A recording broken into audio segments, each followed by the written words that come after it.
Mahabagin namin Diyos, maraming salamat po sa pag-ibig at biyaya ninyo sa amin.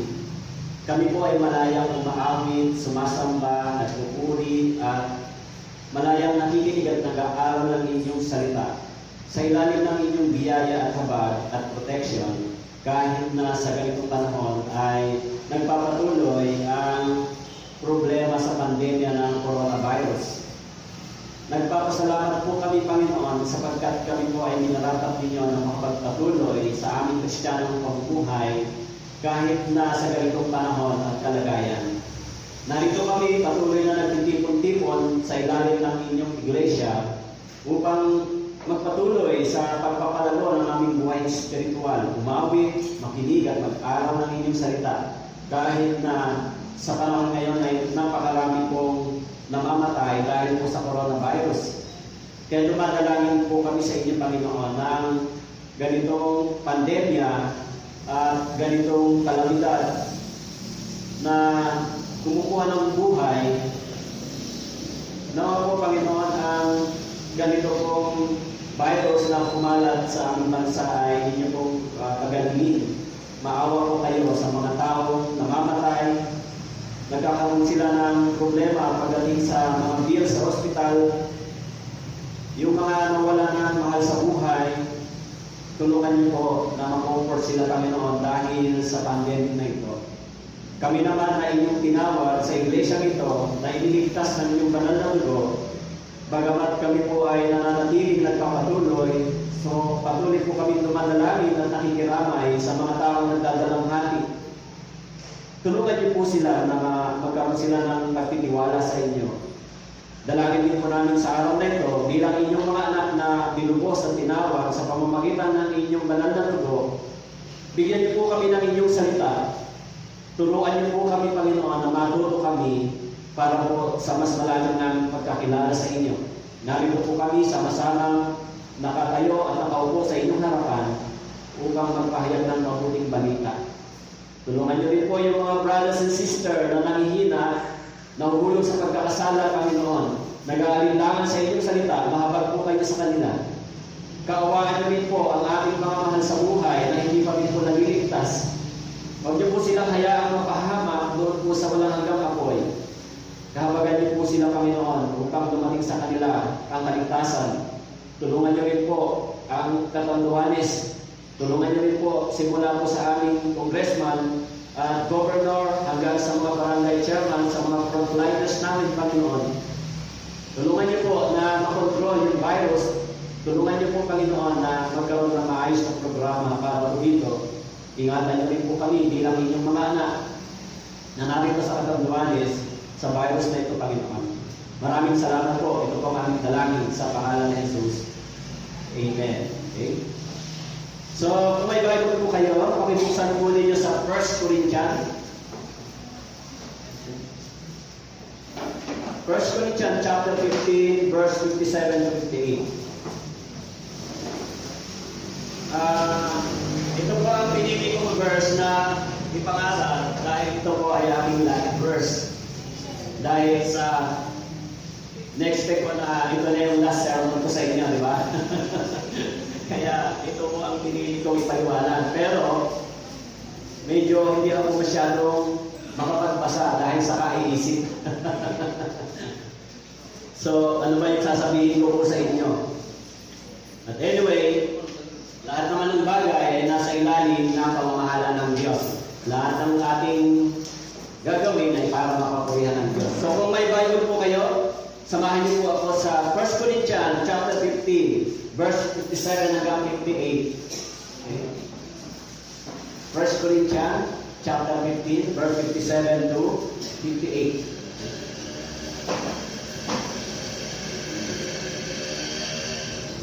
Nakita niyo na po?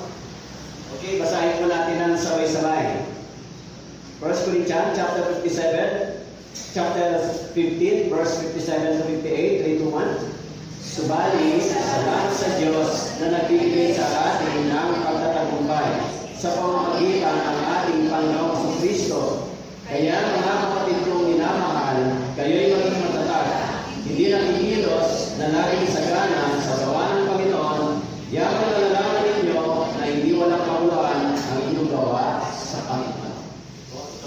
salita ng Diyos. So, hindi ko lang, no, pinili ko po itong talatang ito para ating meditate at pag-aralan. Okay?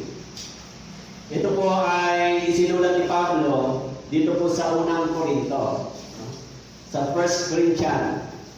Alam natin yung Corinthian church ay nagkaroon ng problema pagdating sa kanilang spiritual na kalagayan. Yung kanilang pananampalataya.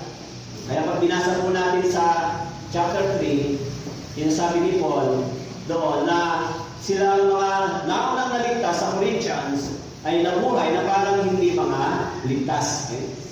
Pero pagdating dito sa chapter 15, sinasabi ni Pablo, dito sa verse 57, meron siyang pagpapasalamat sa Diyos. Sinabi niya dito, subalit, salamat sa Diyos. Yan yung kanyang panguling sinasabi dito po sa last verse of before sa chapter 15 verse 58, sa verse 57, nagsalita siya ng pagpapasalamat sa Diyos. Na sinabi niya dito, subalit salamat sa Diyos. Kaya yung topic po natin ay may title na Abounding the work for the Lord is not in vain. So kinuha ko po yung title natin dito sa verse 58. Okay? Abounding the work for the Lord is not in vain. O yung ating mga gawa ay hindi mawawala ng kabuluhan sa ating Panginoon. Pero binanggit niya rito sa verse 57, yung unang kanyang sinabi ay salamat sa Diyos. Paano ba naapektuhan ng ating ginagawa yung ating eternal destiny? Siyempre, pagkatapos nating maligtas, tayo po ay mayroong inaasahang gawa.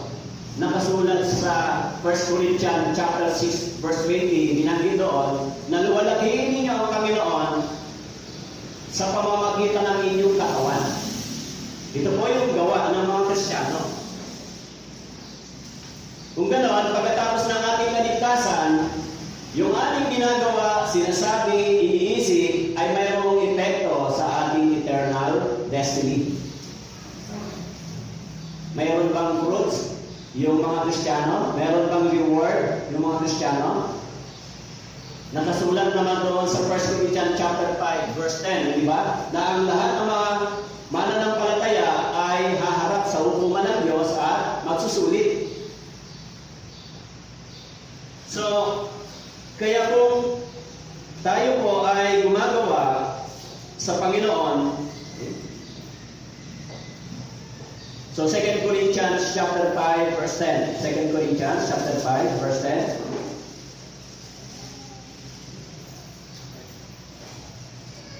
Sapagkat tayong lahat ay kailangang humarap sa hukuman ni Kristo upang bawat isa ay tumanggap ng kabayaran sa mga bagay na ginawa niya sa pamamagitan ng katawan, maging mabuti o masama. Siyempre, yung talatang ito ay tumutukoy sa mga taong ligtas. Okay? Hindi po ito sinasabi sa mga taong hindi ligtas. Kung ligtas tayo, meron tayong kaligtasan, sinasabi rito na meron talaga tayong dapat ipagpasalamat sa Diyos at meron tayong dapat na gagawin para sa Diyos. Kaya, paano ba maapektuhan yung ating eternal reward, yung ating eternal destiny sa kasalukuyang panahon na ating ginagawa? Okay? Paano po ba? Depende kung paano tayo gumagawa ngayon sa Panginoon, nakadepende ito kung ano ang magiging resulta sa pagharap natin sa Diyos. Kaya, pinamig dito ni Paul, sinasabi niya dito sa 1 Corinthians, salamat sa Diyos.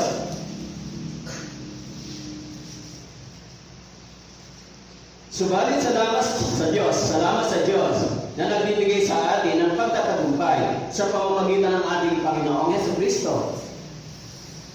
Actually, binanggit dito, salamat sa Diyos. Binanggit din na merong victory o pagtatagumpay ang Kristiyano, pero yung mga taong magtatagumpay at mayroong reward, dito, nakatala dito, yung mga taong ito na mayroong assurance or eternal reward ay yung mga taong may kaugnayan kay Kristo. Kasi binanggit dito, sa pagtatagumpay, sa pamamagitan ng ating Panginoong Jesucristo. So, kung wala tayong connection kay Kristo, kung wala tayong connection sa ating Panginoon, wala tayong eternal reward, wala rin tayong victory. Wala. Lahat. Wala. Zero. Of course, yung iba, mayroon naman tayong connection kay Christ, pero hindi naman tayo gumagawa para dito. Wala rin po kayong matatanggap. Kaya paano ba maapektuhan yung ating ginagawa sa pagharap natin sa Panginoon? Yung eternal reward or the eternal destiny. Hindi po kayo katulad ng mga tao na nabubuhay sa panahon ito na wala po kayong purpose. Hindi po kayo nabubuhay sa panahon ito na katulad ng mga tao kumakain, nagsasaya, nagkakaproblema, pagkatapos mamamatay, pupunta sa isang lugar na hindi nila alam kung saan. Hindi po tayo yung gano'n. Hindi po kayo yun.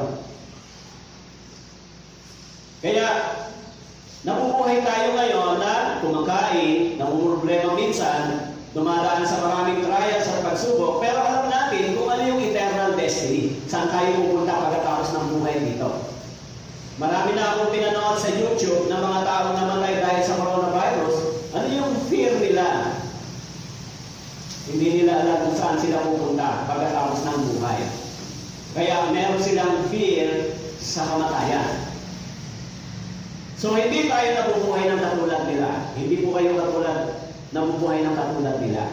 Nabubuhay tayo sa panahon ito ng pandemya.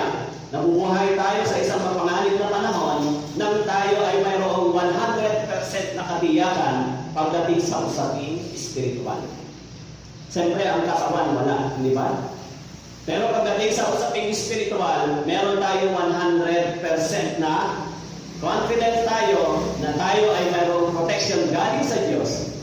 Na tayo ay uuwi sa langit pagkatapos ng buhay dito. Unlike sa mga taong namatay, maalis sila sa mundong ito, hindi nila alam kung saan sila pupunta. Alam niyo po ba, 100,000 ang namamatay na sa coronavirus sa India. Alam niyo ba?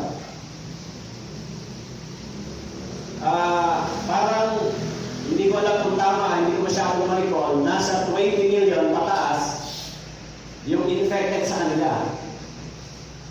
So, 100,000 yung namamatay, araw-araw nagsusunog sila ng katawan ng mga namamatay sa coronavirus. They were hopeless. Wala silang Diyos na matawala. Alam nyo, this is the first time na naririnig ko sa pinig ng mga Indian na tumatawag sila sa Diyos ng God. Kasi mostly ang Indian ay mga Buddhist or Hindu. Pero this time, hinahanap nila yung tulong at protection ng Diyos dahil yung loved ones, alam nyo, sunod-sunod, yung namamatay. Nakikita niyo ba sa YouTube? Naalala mo ba kayo sa ganito? Wala pa naman ako narinig na namatay ng Kristiyano sa coronavirus. Wala pa. O, naniniwala ako na pinoproteksyonan sila ng Diyos. Dahil yung buhay ng mga totoong Kristiyano ay napakahalaga sa panahon ito para ma-spread yung Ebanghelyo. Kaya sinabi ni Paul dito sa verse 57, subalit salamat sa Diyos. Why Paul thankful to God? Bakit kailangan niya magpasalamat sa Diyos? Sinasabi niya rito, dahil binibigyan tayo ng Diyos ng pagtatagumpay. Kayo po, meron ba kayong ganito? Actually, anong victory ba yung tinatalakay dito ni Paul? The first victory na tinatalakay ni Paul ay tungkol sa death. Dito po sa verse 55, mapapansin natin binanggit niya, o kamatayan, nasaan ang iyong pagtatagumpay? O kamatayan, nasaan ang iyong tipo? Anong ibig sabihin dito? Alam niyo po, yung kamatayan ay wala nang kapangyarihan para sa atin. Kamatayan espiritual o kamatayang espiritu. Kaya yung ikalawang kamatayan ay wala nang kapangyarihan para sa iyo at sa akin. Naintindihan niyo ba yung ibig ko sabihin? Of course, yung kamatayan ng katawan ay darating sa atin kasi hindi pwedeng muling mabuhay kung hindi mamamatay yung katawan. Pero yung kamatayang espiritual, sinabi dito ni Paul, thankful to God, thanks be to God. Dahil sa yung kamatayang ito ay wala nang kapangyarihan pa laban sa akin. Ang ibig sabihin, hindi na ako makakapasok sa walang hanggang kamatayan ng aking espiritu doon sa impyerno. This is the victory. This is the 100% assurance na yung aking espiritual na pagkatao ay mayroon ng katiyakan, mayroon ng 100% na security, ano man ang mangyari sa mundo ito, yung kamatayan ito ay wala nang kapangyarihan laban sa akin. Of course, yung kamatayan ng katawan ay darating, di ba? Pero yung kamatayan ng ating espiritu, hindi tayo katulad sa sitwasyon ng mga taong namamatay dahil sa coronavirus. Alam niyo po, binabanggit sa awit 117 na ang kamatayan ng mga banal ay precious sa paningin ng Diyos. Precious. Yung kamatayan ng mga banal, ang ibig sabihin, yung kamatayan ng mga Kristiyano ay precious. Precious sa paningin ng Diyos. Kaya, bakit nagpapasalamat si Paul? Because God gave us the victory. Number one, victory over the power of death. Victory. Kung mamamatay man ito katawang ito, may pag-asa ang ating espiritu na hindi mamamatay, papasok sa walang hanggan. Kaya sinasabi niyo ni Paul, o kamatayan ay nilamon sa pagtatagumpay. Siyempre, totoong hindi naman tayo natatakot sa kamatayan. Tama po? Takot ba kayong umalis sa mundong ito? Kahit hindi tayo natatakot sa kamatayan, hindi tayo natatakot sa virus, but kailangan natin sumunod sa mga health protocols na isinasabi ng gobyerno. Huwag tayong maging extreme sa ating sarili. Tama po? Ay, hindi. Hindi ako natatakot yan. Kristiyano ako, mamatay man ako. Bago tayo selfish. Kasi yung virus, hindi lang ito ang papatayin. Maging yung mga tao pwedeng mahawa sa'yo. Pag ikaw ay nagkaroon nito. Tama po? Of course, yung mga Kristiyano, hindi tayo takot sa ganito. Subalit kailangan natin maging maingat, sumunod sa sistema ng protocols na sinasabi ng gobyerno. Yan yung dapat. Yan yung nakalulugod sa Panginoon. Kung anong instruction nila, sumunod tayo. Hindi dahil sa takot tayo dito, kundi pagpapasakot natin sa kanila. Yan sinasabi ni Paul, why Paul thankful to God? Because God gave us the victory through Christ over the power of death. Hindi na tayo darating sa punto. Alam niyo po doon sa Galatians chapter 5 verse 1. Galatians chapter 5 verse 1.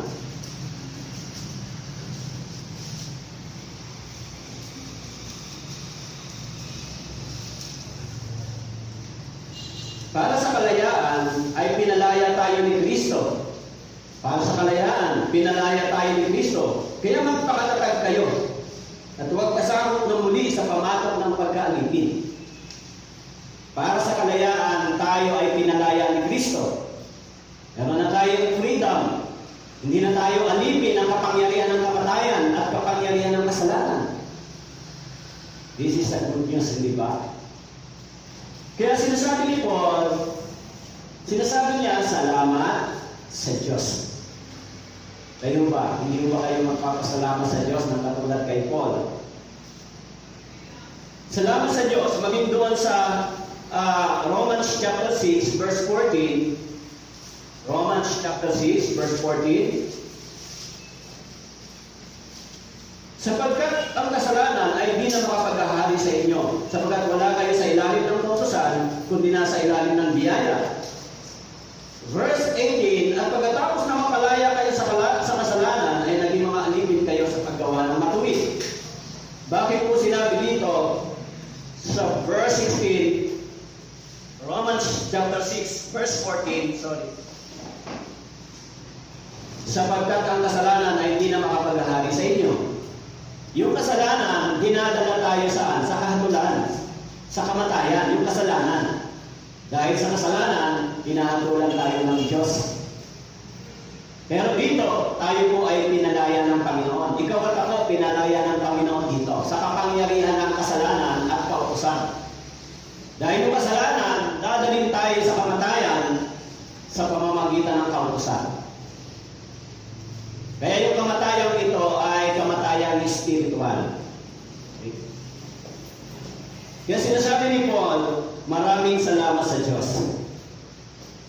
Dahil sa tayo ay mayroong assurance na tayo ay magtatagumpay sa mundong ito laban sa kapangyarihan ng kamatayan at kasalanan. Kaya kung tayo po ay nabubuhay sa panahon ngayon, eh, hindi mo tayo nabubuhay na libre lang na, ay salamat, ako hindi naapektuhan ito. Hindi po. Nabubuhay tayo ngayon dahil sa meron tayong mahalagang gawain. Meron po kayong mahalagang gawain kung bakit kayo nabubuhay. Hindi na po kayo nabubuhay para lang sa kumita ng pera, para kumain at matulog. Hindi po yan ang purpose ng buhay po ninyo. Kasi po, nagpapasalamat sa Diyos. Why Paul thankful to God? Number 2, sinabi niya, because God gave us the assurance of our labor for eternal reward will not in vain. Sinasabi ni Paul, thankful to God, thank be to God. Bakit po? Sinabi nun, yung ating mga paglilabor para sa Panginoon ay kailanman hindi po mawawala. Kaya doon po sa Philippians chapter 3 verse 11, Philippians chapter 3 verse 11,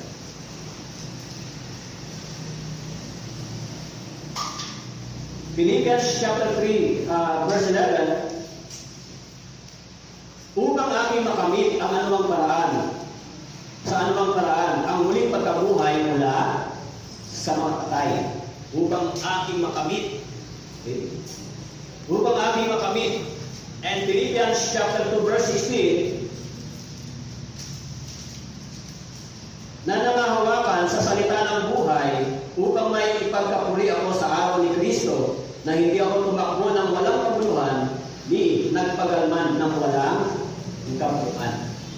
Alam niyo, sinabi ni Pablo dito, yung kanyang mga pagtakbo sa pananampalataya ito, yung kanyang mga pagpapagal para sa ebanghelyo ito, na kanyang ginawa at pinangaral, sabi niya po dito, hindi ito mawawala ng kabuluhan. Alam niyo, ang pagkakaiba lang natin kay Pablo, si Pablo ay sumulat ng epistle, general epistles. Halos kalahati ng New Testament, siya ay sumulat. Yan ang pagkakaiba natin. Pero si Pablo ay tumanggap ng kaligtasan, ng kaparehong kaligtasan na ating tinanggap. Si Pablo, na nagsasabi nito, tumanggap din siya ng biyaya ng Diyos ng katulad na ating tinanggap. Tumanggap din po siya ng gawain mula sa ating Panginoon. Ibinigay sa kanya ng Diyos yung kakayahan sumulat, isinulat niya yung epistles, halos yung kalahati ng New Testament ay naisulat niya, ibinigay sa kanya ng Diyos sa pamamagitan ng Espiritu ng Diyos. Binigyan siya ng ganitong karunungan, subalit binigyan din tayo ng Diyos ng gawain, bagamat hindi po katulad sa gawain na ibinigay kay Pablo. Hindi naman natin kaya sumulat ng katulad na kanyang isinulat. Pero kaya nating gumawa ng katulad sa kanyang ginawa. Naglingkod siya sa Panginoon. Ipinangaral niya yung Ebanghelyo. Maraming mga Kristiyano ang tumulong sa kanya. Si Priscilla, si Aquila, si Phoebe. Maraming mga Kristiyano ang tumulong sa kanya upang ang Ebanghelyo ito ay maipalaganap. Kaya nagpapasalamat siya sa Diyos. Yung katiyakan, yung victory ng isang Kristiyano ay ibinibigay sa pamamagitan ng ating Panginoong Jesucristo. Nakasulat po doon sa 1 Corinthians. Subalit salamat sa Diyos na nagbibigay sa atin ng pagtatagumpay. Nagbibigay sa atin ng pagtatagumpay. Salamat sa Diyos. Alam nyo, maganda yung sinabi niya, salamat sa Diyos. Hindi dahil binigyan siya ng kayamanan, binigyan siya ng pera, o binigyan siya ng magandang buhay. Sinabi niya, salamat sa Diyos dahil binigyan niya ako ng pagtatagumpay. Pagtatagumpay laban sa kapangyarihan ng kasalanan sa akin sa sanlibutan ito. So yung unang ibinigay, victory over the power of sin, and the second, victory over the power of death. So baligtad. Yung unang ibinigay ay victory over the power of death, and the second, victory over the power of sin. Yun yung ibinigay. Magtatagumpay ba tayo sa kasalanan ito? Kung hindi tayo magtatagumpay laban sa kasalanan, ibig sabihin, tayo po ay alipin pa rin ito, hindi ba? Yung dati natin ginagawa sa bumuhay, yan pa rin ba tayo hanggang ngayon? Kung ganon, ang kasalanan ito ay nananatiling umaalipin sa inyo. Bagamat sinasabi natin na tayo ay born again, kilala ko ang Diyos, naniniwala ako sa Kanya, ligtas ako, subalit yung aking kasalanan ay patuloy pa ulit-ulit, so na born again po kayo sa bibig, hindi po sa puso. Kasi yung puso ng isang tao na born again ay nagbabago. Nakasulat po doon sa Ezekiel. Binigyan tayo ng bagong puso.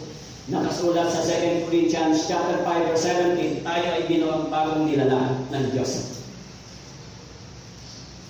Kaya kung tayo po ay nagpapasalamat sa Diyos dahil binibigyan niya tayo dito.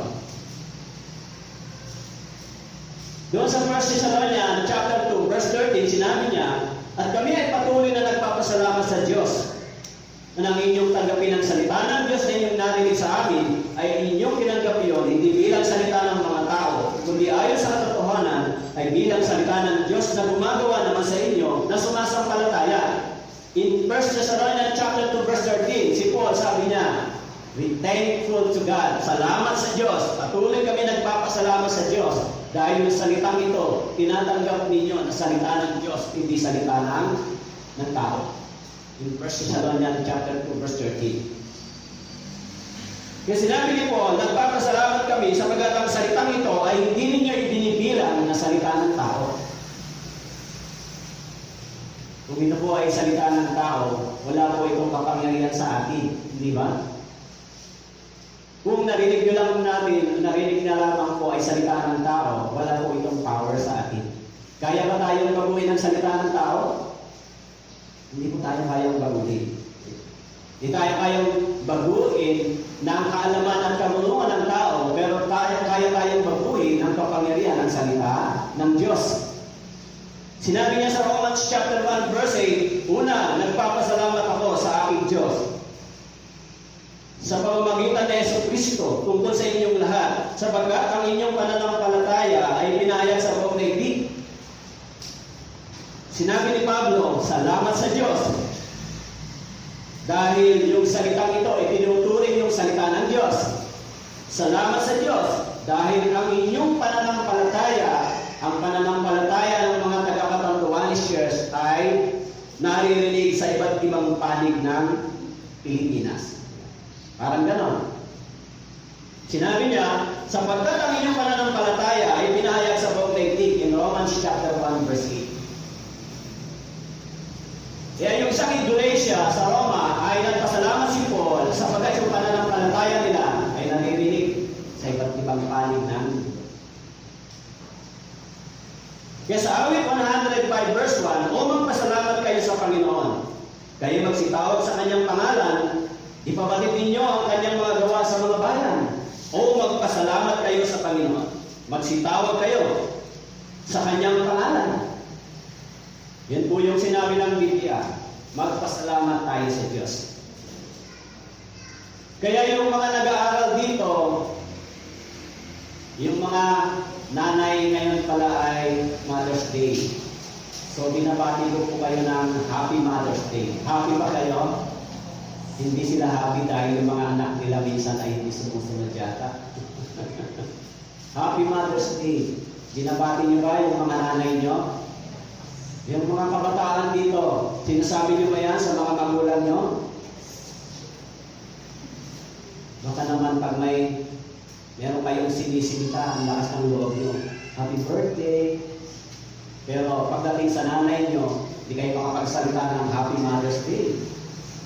Kapag may girlfriend and boyfriend kayo, kaibigan, ang lakas nyo mag-shout ng happy birthday, friends. Happy celebrate. Pero pagdating sa mga magulang, walang lumalabas na sound sa bibig. Diba? Sa bagay, bato-bato daw sa langit, ang tamaan daw ay sa pool. Nakaka-relate sila, talagang mga millennial sila, diba? Siyempre, tayo mga Kristiyano, kakaiba tayo. Kakaiba. Hindi tayo patulad sa takbo ng sanlibutan. Okay lang, yung Mother's Day appreciation para sa ating mga parents, sa wife, i-appreciate natin sila. Alam niyo, pinakinggan ko yung message ni Pastor Yohandy kanina. Kalahatin muna kasi malilate ako sa pagsundo. Yung message tungkol sa pastors and wives retreat. So binanggit niya kung gaano kadakila ang gawain ng mga pastor's wife. At saka yung mga mothers, kung gaano kadakila ang gawain nila. Kasi binanggit niya sila Aquila, yung mga couples doon sa Bible na naging mga matatapat sa pananampalataya sa pagtulong kay Paul. Marami pong Aquila at Priscilla dito. Priscilla at Aquila, marami dito sa church. Bagamat hindi literal na si Priscilla at Aquila, pero yung kanilang gawain ay narito, hindi ba? Sa iglesia. Kasi Paul nagpapasalamat siya sa Diyos. So, kung gano'n, sinasabi rito, paano tayo magkakaroon ng pagtatagumpay? Sinasabi dito, salamat sa Diyos dahil ang Panginoon ay nagbibigay sa atin ng pagtatagumpay. Una, magkakaroon tayo ng victory sa ating buhay Kristiyano sa pamamagitan ng ating pananampalataya. Through faith. Through faith, we will overcome the power of sin, and through faith, magiging victorious Christian tayo. Kapag tinitingnan po ninyo yung Christian life ninyo, nasa ang level po kayo? Ano ba susukatin yan? Nasa active, inactive, or naghihingalo yung Christian life? Paano natin susukatin? Nagkaroon na ba kayo ng time, Panginoon? Mayroon ba akong ginagawa para sa iyo? Sinusunod ko ba yung mga salita at mga aral na itinuro sa akin sa Biblia? Mga brothers and sisters, dapat meron po kayong ganito. Dapat sinusuri natin yung ating sarili. Nakasulat naman sa Biblia sa 2 Corinthians chapter 13 verse 5. Suliin natin yung ating puso at sarili. Gumagawa ba tayo sa Panginoon? Hindi po kayo naligtas pagkatapos papatotoo lang kayo, naligtas kayo. Hindi po yan ang purpose, di ba? Kaya dito, sinabi ni Paul, ginamit niya yung salitang victory. Alam niyo po, pag ginamit yung salitang victory, merong battle dito. Tama po? Kung wala namang battle, walang victory. So sinabi niya, salamat sa Diyos sapagkat nagbibigay siya sa atin ng pagtatagumpay. So there is a battle dito sa sinasabi ni Paul. Ano ba pagtatagumpay ang binabanggit ni Paul? Ano ba si Paul na buhay nung siya po ay nandito pa sa lupa, naglilingkod sa Diyos? Marami ba siyang nilagpasang struggle, persecution, trials? Marami ba siyang kinaharap ng mga ganito? Pero nagtagumpay siya, nanatili siya. Kayo, meron ba kayong ganito?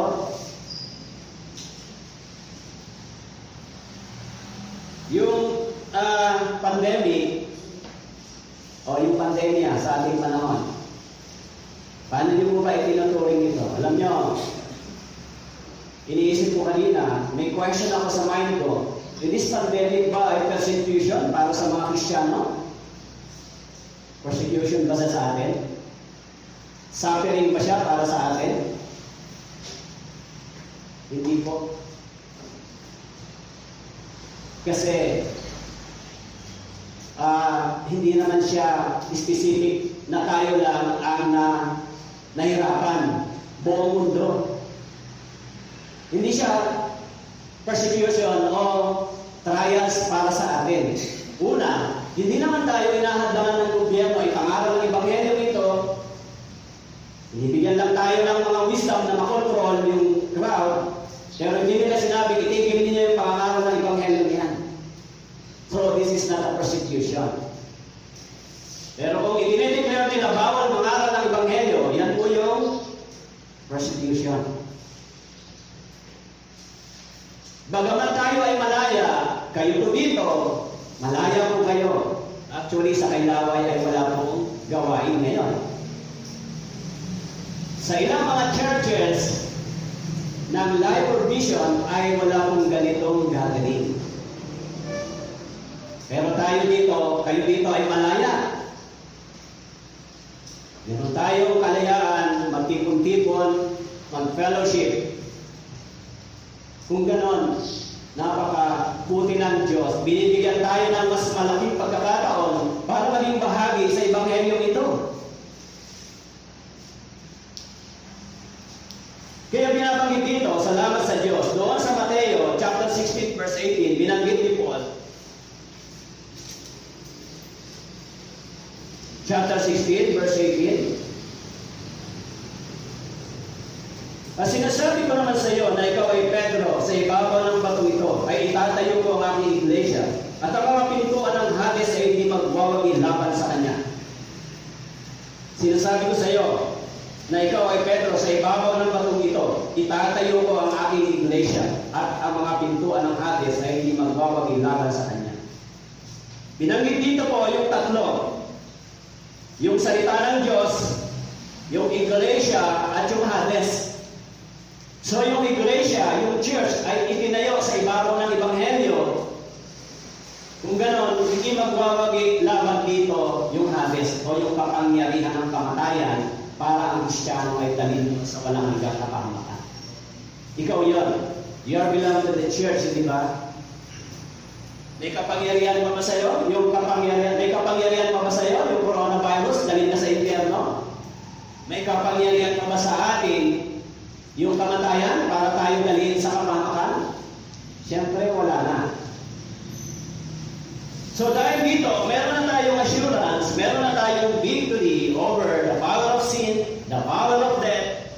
And then, sinabi ko sa 1 John chapter 5, verse 4 and 5, sapagkat ang sino mang ipinanganak ng Diyos ay dumadaig sa sanlibutan ito. At ito ang tagumpay na dumadaig sa sanlibutan, ang ating pananampalataya. Sino ang dumadaig sa sanlibutan, kundi ang sumasampalatayang si Jesus ang anak ng Diyos? In 1 John chapter 5, verse 4 and 5. Kung gano'n, salamat sa Diyos, because we have the victory over the power of death, over the power of sin, and over the power of this world. Diba? Yung mundong ito, yung sanlibutan ito, yung sistema ng sanlibutan ito, tayo po ay pinipilit na dalhin sa muli o sa dati nating pagkatakot. Kaya sinabi dito ni John, ang sino mang ipinanganak ng Diyos ay dumadaig sa sanlibutan ito. Ito ang tagumpay na dumadaig sa sanlibutan, ang ating pananampalataya. Kaya sinabi dito ni Paul, salamat sa Diyos, binigyan niya tayo ng pagtatagumpay. Through Christ, meron tayong victory. Meron po tayong victory. Hindi ko alam kung yung sinasabi ko ay nakaka-relate kayo lahat. Di ba? Ano ba yung ibig sabihin dito ni Paul? Ano ba yung ibig sabihin ng mga talata sa atin? Sa inyong personal na buhay, ano bang ibig sabihin ng mga talata ito? Salamat sa Diyos. Dahil sa nagbibigay sa atin ng tagumpay sa pamamagitan ng ating Panginoon. Hindi ko alam kung ang mga talatang ito ay nagsisik-in sa inyong puso. Walang mga inyong puso o isip ay, ano na talaga ang sinasabi nito para sa akin?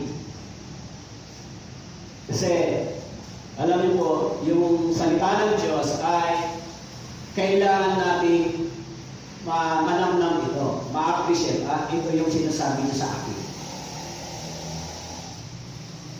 Sa pamamagitan ng pananampalataya, meron tayong victory. Baka naman po ang iniisip niyong victory, magtagumpay sa business, magtagumpay sa pagkakaperahan. Hindi po yun ang tinutukoy dito.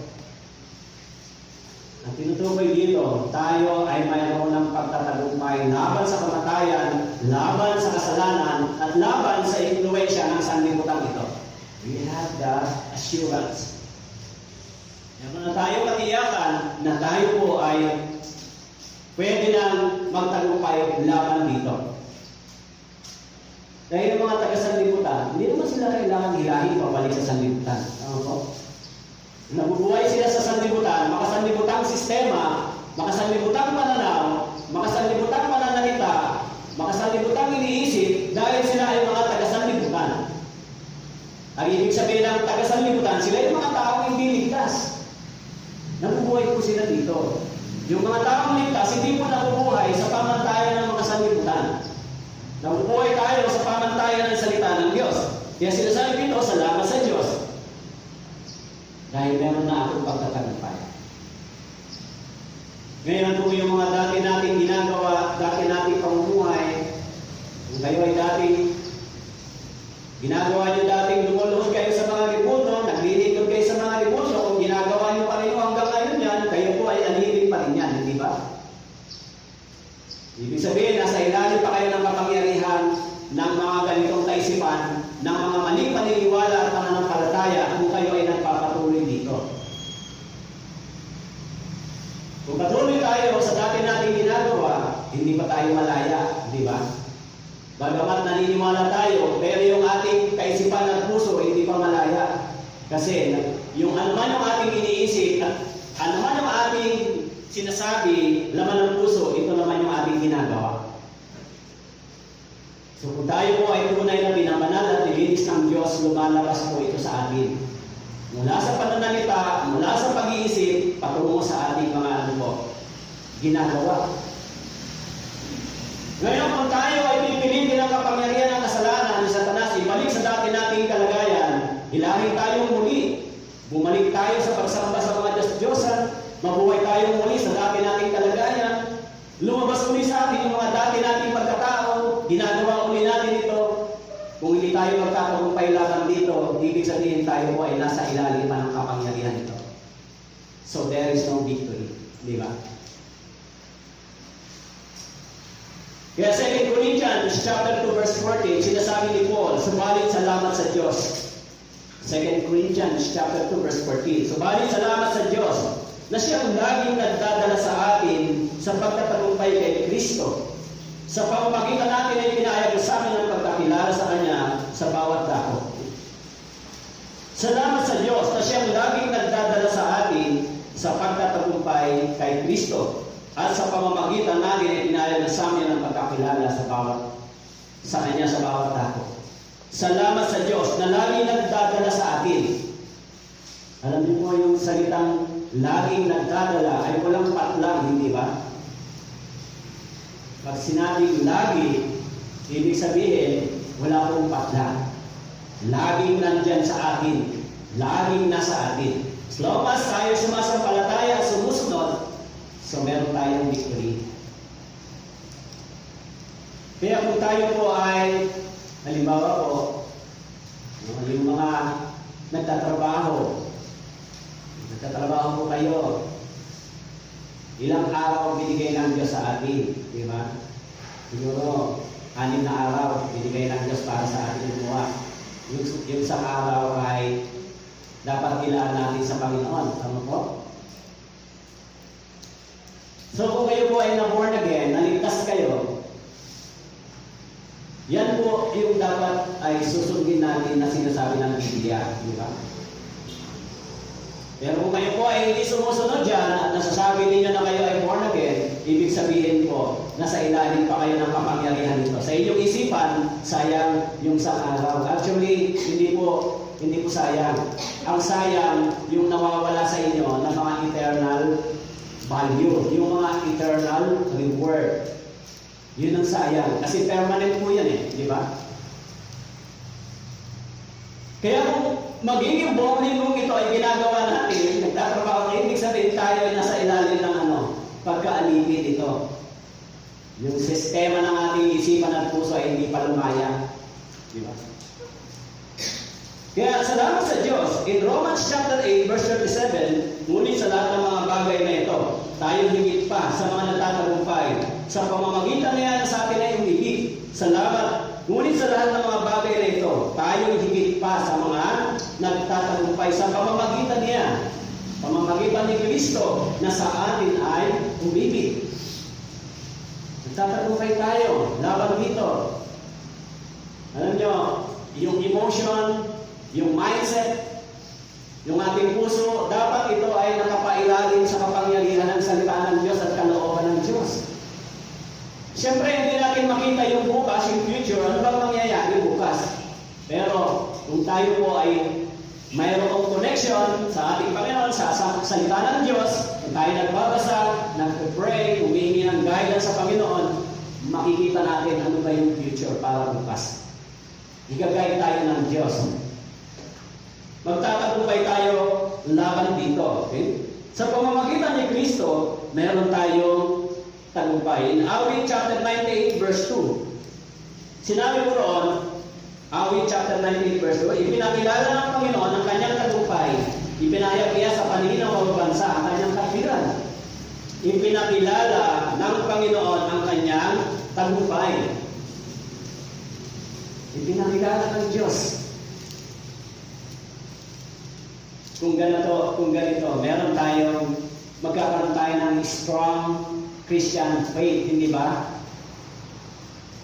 Halimbawa, ini-influensyahan kayo ng mga kaibigan nyo, uy, sumama ka naman sa amin, mga binig, ganito. Meron tayong strong Christian faith, hindi kasi na yan tama sa paningin ng Diyos.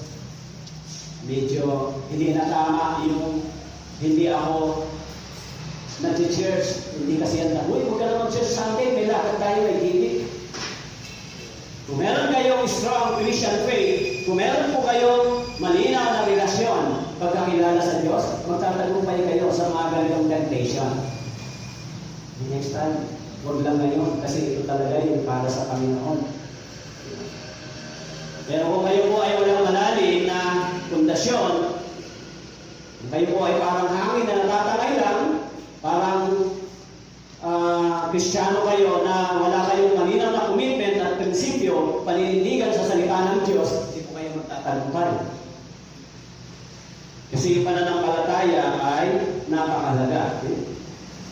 Paano ba tayo magtatagumpay bilang mga Kristiyano? Una, sinasabi po ng Biblia, sino una natin kailangan? Binanggit dito si Christ. Maging doon sa Philippians chapter 4 verse 13, sinabi ni Paul, I can do all things through Christ who strengthens me. In Philippians chapter 4 verse 13, magagawa ko yung lahat ng bagay sa pamamagitan ng lakas na ibinibigay ni Kristo sa akin, na siyang nagpapalakas sa akin. Sa akin lang mo ba? Hindi sa inyo.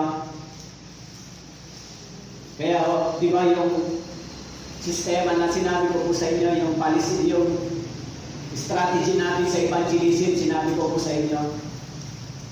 Sinabi ko po sa inyo, each one bring one. Hindi kayo magtatagumpay sa isang tao. Hindi nyo kaya i-convince kahit isang tao lang. Kung kayo ay 100, kung 50 lang sa inyo ay mag-invite ng tigil-tigisa, so may 50 souls na maaaring dumating para makinig ng Ebanghelyo. Mahirap ba yung isang tao? Pero problema, kung kahit isa, wala kayong maakay, anong Kristiyanong pamumuhay at patotoo? Meron kayo. Walang nakakapansin sa inyo, uy, alam mo yan si nung dati ganito yan. Ngayon talagang iba na siya. Kung may mga taong nakakita sa inyo ng ganito, pag in-invite nyo sila, bagamat sila'y tumanggi, pero hindi nila kayo bibigyan ng masakit na salita. Siguro next time. Hindi mo mahirap humanap ng isang tao. Sabi rito, magagawa ko yung lahat ng bagay sa pamamagitan ng lakas na ibinibigay sa akin ng Panginoon. Magtatagumpay. Mahirap ba humanap ng isang tao? Mahirap mo ba mag-invite ng isang tao? Alam niyo po, kung maniniwala kayo sa sinabi ko, by faith, magiging problema natin ay space, di ba? Magiging problema nyo, space, tama po? Kung yung mga 50 katao dito nag-invite ng tigi-tigisa, problema natin space. Pero magandang problema yan, kaysa walang naliligtas sa inyo, di ba? Sabihin nyo, ay, si pastor lang yan eh. Hindi po.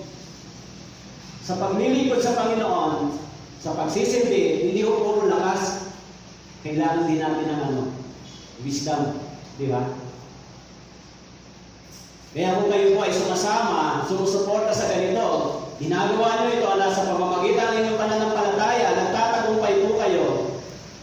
Meron ba kayong reward sa langit? Ha? May reward po kayo sa langit? Sabihin nyo, pastor lang may reward, hindi po. Mas marami kayong magiging reward kaysa sa akin.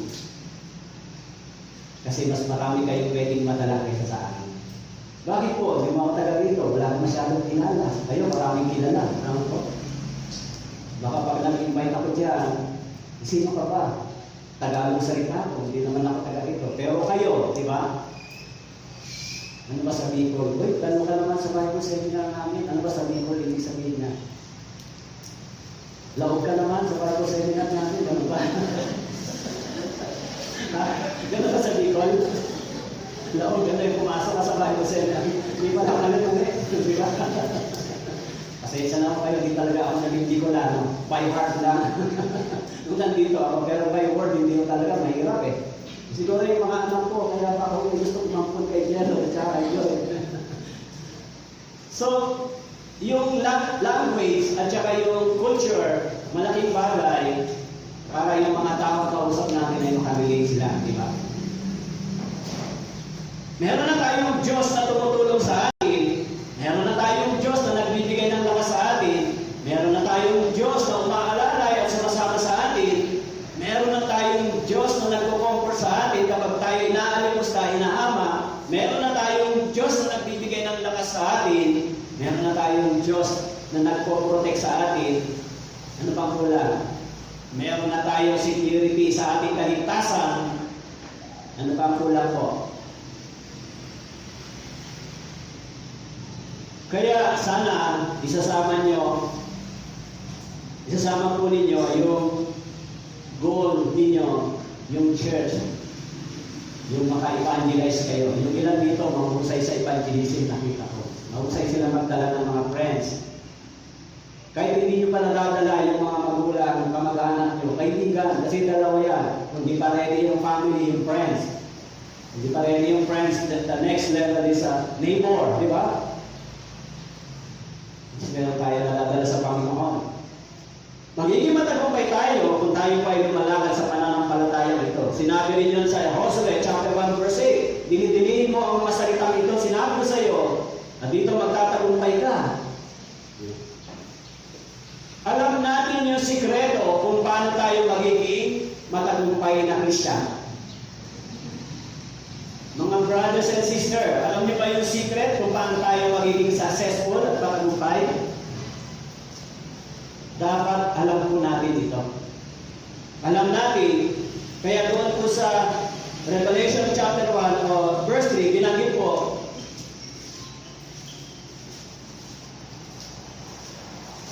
Revelation chapter 1 verse 3,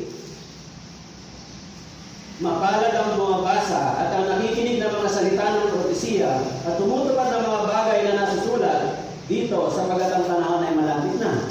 Mapalad ang nakikinig ng salita, tumutupad ng salita. Sabi ko dito, mapalad ang nakikinig at tumutupad ng salita. Yung sikreto ko para maging flourish, maging victorious yung ating buhay Christian life o yung Kristiyano ay ito po yung secret. This is the secret of Christian life. Paano ko magiging isang makapangyarihang Kristiyano? Ito po yan. Alam natin na binigay na ito ng Diyos sa atin. Huwag po kayong pumayag na kayo po ay talunan ng diablo muli. Dati tayo, puno-puno tayo ng maraming alalahanin, problema, puno-puno tayo ng mga bagay na anong kakainin bukas, paano yung ganito. Pero nung tayo po ay naligtas, lahat ng ito ay unti-unting inaalis ng Diyos sa atin yung mga worries. Huwag mo na pinilipin niya. May Diyos na nangangalaga sa iyo. Yung mga hayop, yung mga maya, pinapakain ng Diyos. Diba? Kaya sinabi doon sa Isaiah, chapter 1, verse 19 and 20, kung kayo'y sasang-ayon at magiging mas munurin, kayo'y kakain ng mabuting bagay ng lupain. Ngunit kung kayo magsisitanghi at maging-magsi, kayo dadamunin ng tabak sapagkat ang libing ng Panginoon ang nagsasalita. Isaiah chapter 1, verse 19. Alam niyo kahapon, may nakausap ako na isang, kasi pinapagawa ko yung L3, may nakausap ako na isang lalaki, taga rito siya. Dati siyang dumadalo daw sa mga churches dito.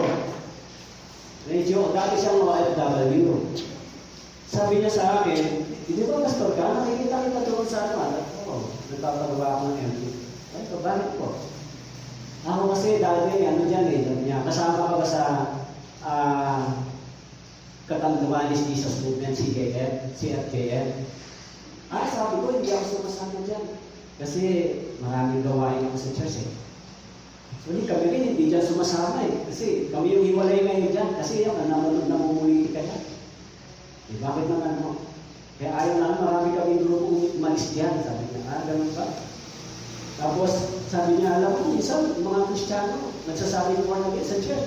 Alam mo, minsan, nakakadalo yung mga born again, Kristiyano daw, kapag nagsasalita yung pastor daw, yung meron daw mga nakikita siya na, panay daw ang gano'n sa cellphone, panay daw ang basa sa cellphone. Sabi niya, mga pastor, minsan, gano'n din eh. Minsan, pati mga nakatabihan ko, nakikita ko, kaya sabi ko, hindi ako sumasama dyan. Habang nakikinig ka, habang may nagsasalita, yun ang comment niya. Hindi ko po yun sinabi niya. Habang nagsasalita daw, yung words of God, nakikita niya, yung mga pastor daw, gano'n sa cellphone, tapos yung mga tao daw, minsan gano'n. Busy sa cellphone, tumitingin. Wala silang galang sa salita ng Diyos, para hindi na nga ngayon gano'n yung lakaran ng Diyos, kaya maalis na kami dyan. Wala na ano ako sinasabi dito na sa inyo, pero sinabi niya sa akin yun. Kaya, sa isip-isip ko, may punto naman siya, hindi ba? May point siya. Bigat yung sinabi niya na tama naman siya. Kaya sabi ko, baka gusto mong makinig ng Bible seminar, meron ka. Kasi may punto siya. Eh, medyo yung intelihente niya, medyo mataas kasi ang ginawa niya, magtayo na lang daw siya ng sarili ng church. Kaya nagsisimula siya dito, somewhere in barangay, hindi ko maalala, maputi siya, OFW siya. Ganun ba? Yung church na daw itinayo, yung forma daw pa-cross, kaya pag nag-drone daw siya, tinigigil niya yung cross daw sa baba. Ayos siya, sabi ko, baka gusto mong Bible seminar. Hindi ko bibo. So, talagang yung mga Kristiyano ay it is possible na tayo din ay mabiktima ng mga ganitong sistema sa loob ng church. Kaya please, sana dito sa church natin na ito, hindi po ninyo yan madaanan, di ba? Sana, I hope and pray, ma-develop sa atin dito sa church yung mataas na pagkilala at pagrespeto sa salita ng Diyos.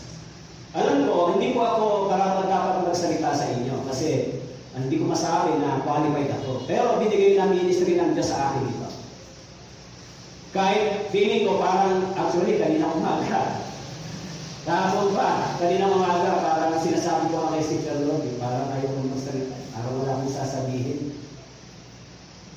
Kasi na, habang binabasa ko ito, ang iniisip ko, this is my last sermon sa Katanduanis Church.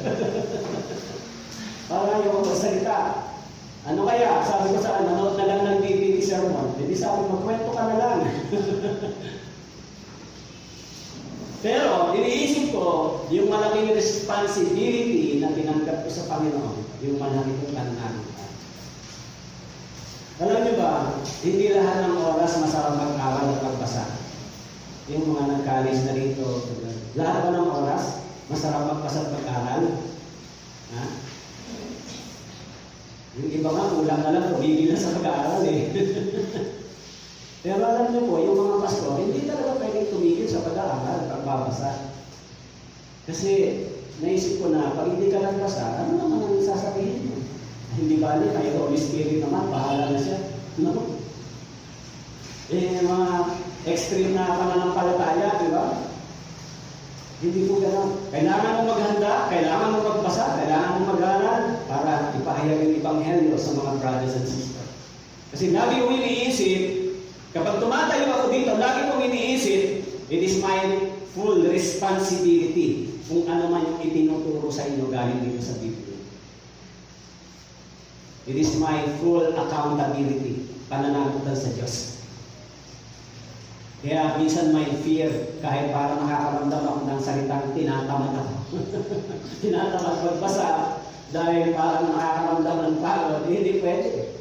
Kasi iniisip mo, ito ay napakahalagang gawain, hindi pwedeng hindi ka maghahanda ng pagtuturo. Siguro, hindi nyo nakikita, di ba? Hindi nyo naman nakikita, pero nakikita ng Diyos, tama po? Nakikita ba ng Diyos ako? Nakikita ako ng Diyos, doon ako may takot. Pwede ako magsinungaling sa inyo sa mga misyonary, pwede ako magtago. Pero ang problema, hindi ako pwede magtago sa Panginoon. Kasi malinaw sa Biblia na maging si Jonah, nung nagtago sa Panginoon ay nilunok ng malaking isda. Kaya minsan meron po akong gano'ng kaisipan. Kasi baka pag tumawid ako ng papuntang Tabaco, baka biglang may isdang lumabas. Hindi ba? Kaya minsan naisip ko, hindi naman talaga ako qualified magturo sa inyo sa maraming tao. Pero kailangan sikapin mag-aral ng mabuti at magturo paalang-alang sa trabaho o sa ministeryo o sa pagtawag ng Diyos sa akin. Kailangan gawin ko ito. Bakit po? Kasi yung Diyos ang siyang nagbigay sa akin. Kaya sinasabi ni Paul, salamat sa Panginoon dahil tayo ay mayroong pagtatagumpay. Hindi lang ako, kayo din, di ba? Kung tatanungin niyo ako, yung stay ko rito for 4 years, napaka-fruitful at napaka-mabiyaya at napaka-gracious ng Diyos sa amin sa pag-stay namin dito. Yung bagyo, grasya ka ng Diyos? Oo, grasya. Kasi yung panahon na yun, maraming pera ang church. Sabi ng isang pastor, naku, di nagbagyo dyan, ang hirap ng pera sa church, walang gagawin. Hindi. Pagtingin ko nga sa offering namin, napakaraming pera na dumating. Yung balita din, di ba? Yung tingin ng tao na kalamidad sa Panginoon ay pagpapala para sa mga Kristiyano. At tulad ng mga Israelita, yung Goshen na lugar nila ay iningatan ng Diyos, pero yung lugar ng Egypt ay ano po, sinasalanta ng maraming mga salot. Kaya, sinasabi rito ng Biblia, salamat sa Diyos, nagbibigay sa atin ang pagtatagumpay sa pamamagitan ng ating Panginoon, Jesucristo. Sa pamamagitan ng ating Panginoon, Jesucristo. Kaya kung nasa atin na si Kristo, kung tayo may bahagi kay Kristo, we have enough, diba? Sapat. Nandiyan na ang lahat sa Panginoon. Ano na lang, i-claim na lang natin. Mag-works na lang tayo kasama ng Panginoon. Dapat maintindihan po ninyo yan. Huwag po kayo mag-isip na gumagawa kayo mag-isa. Hindi po. Nasa sa atin ang Panginoon. Ang Espiritu ng Diyos ay nasa atin. Nasa inyo ba, Espiritu ng Diyos? Nakasulat po ba sa Biblia na ang Espiritu ng Diyos ay nasa atin? Yung Espiritu ng Diyos ay iisa. Yung Espiritu ni Kristo at Espiritu ng Diyos ay iisa na siya nasa atin. Nakasulat po yan sa 1 Corinthians chapter 3 verse 15 and 16 na sa atin. Kaya sa Biblia, sa Old Testament, yung Espiritu ng Diyos ay tumutulong para yung mga panahon nila ng mga hari ay maging matagumpay sila.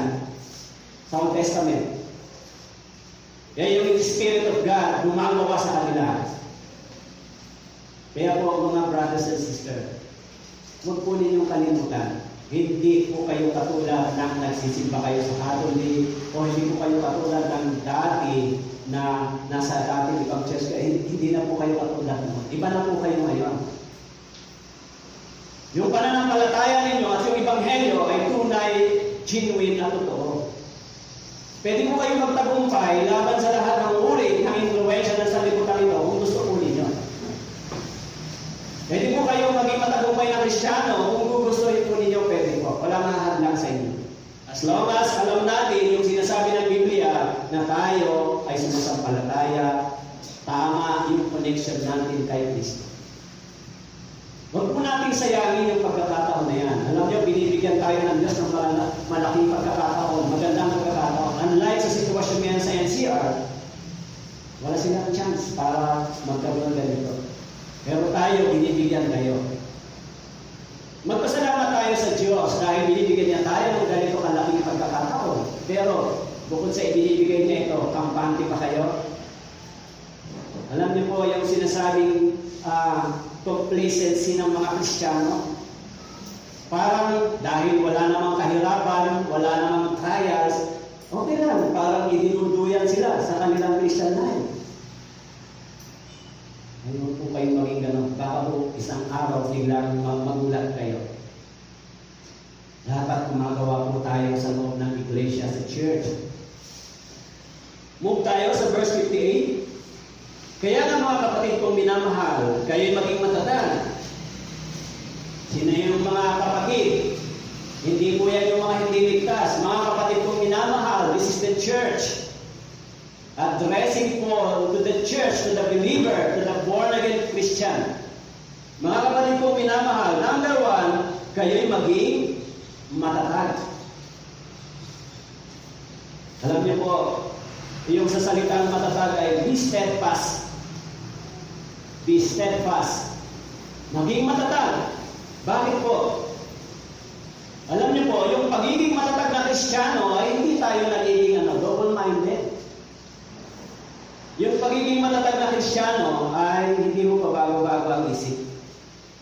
Sabi dito, my beloved o brethren. Sino ba yung mga brethren dito? Sino ba yung mga kapatid ditong minamahal? Who they are? Sino ba sila?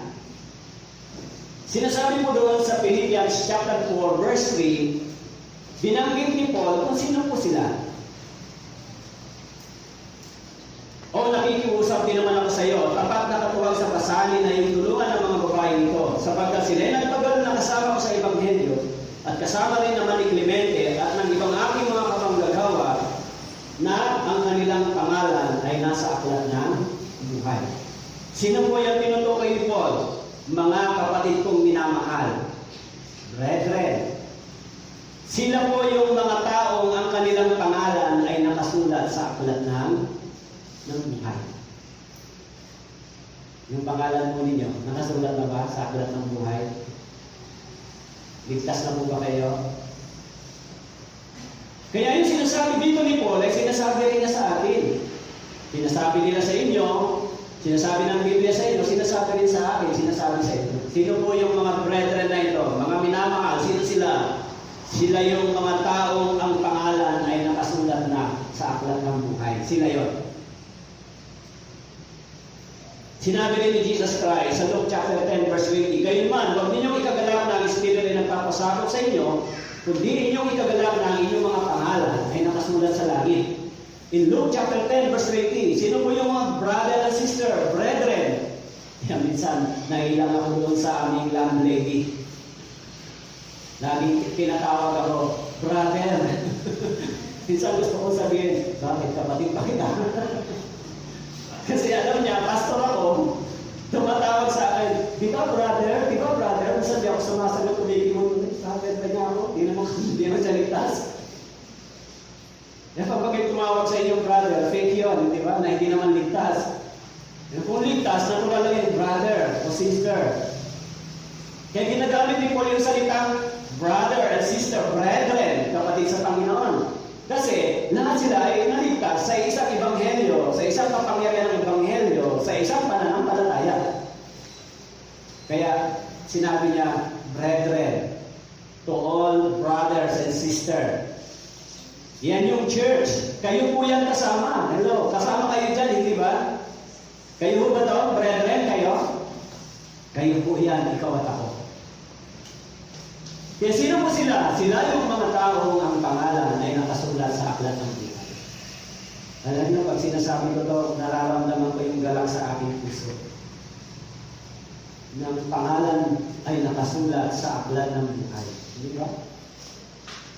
Sa totoo lang, pag na-register kayo, halimbawa, na-register kayo yung pangalan nyo sa isang napakahalagang, sa Amerika, na-register yung pangalan nyo, at ipinakita sa inyo na you are the citizen of America, you are the American citizen, kasi yung pangalan mo, register na. Nagagalak mo ba kayo?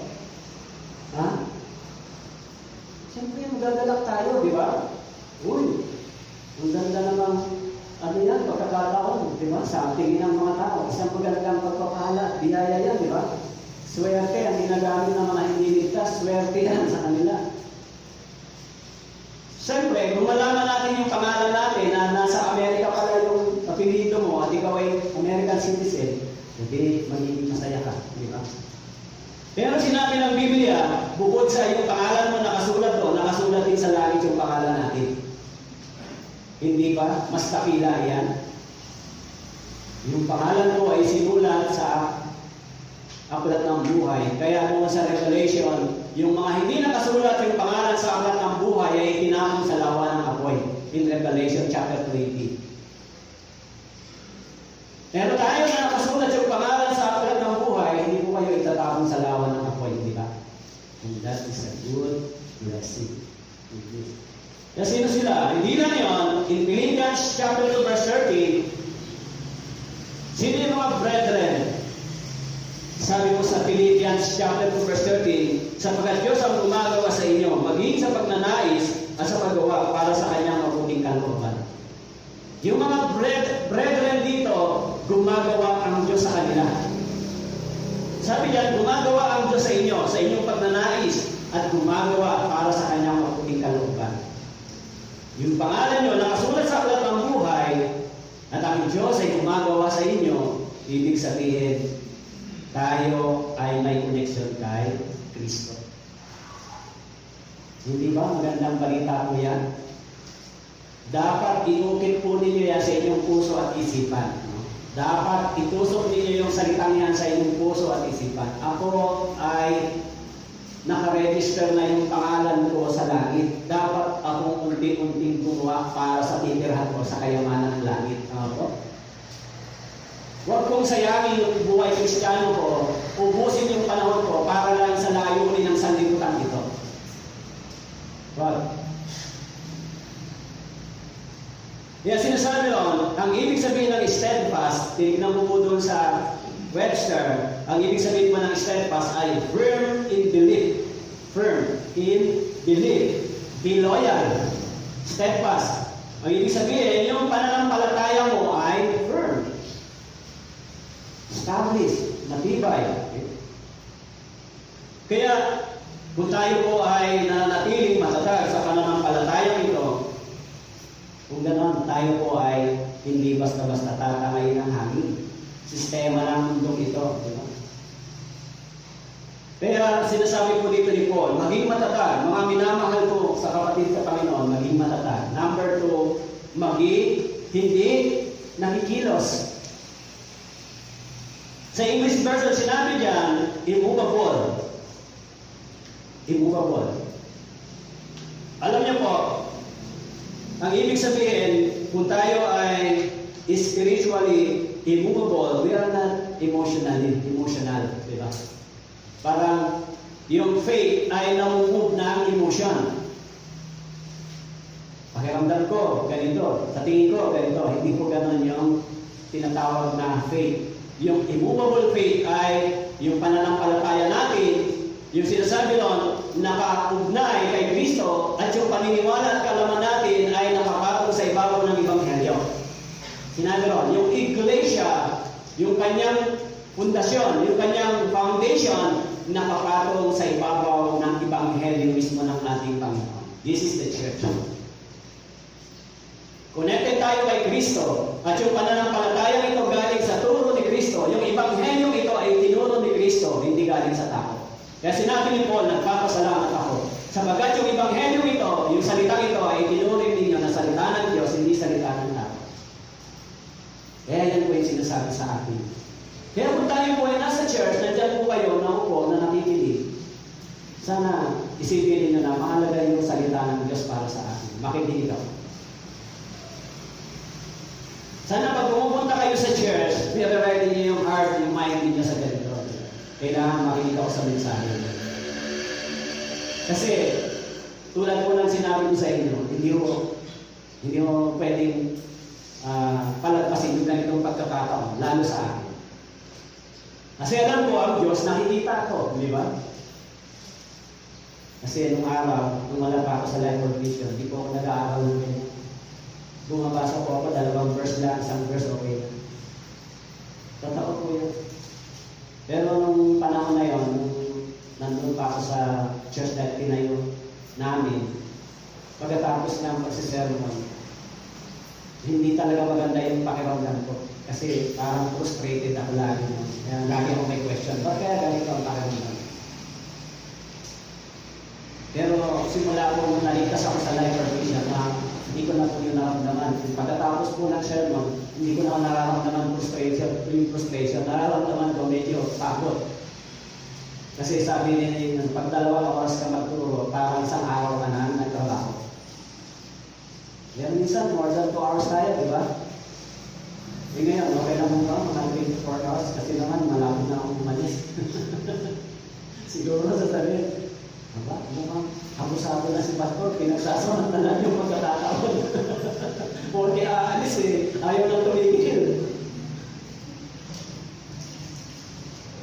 Kaya binabanggit ni Paul, sabi dito, hindi nakikilos yung ating pananampalataya, immovable.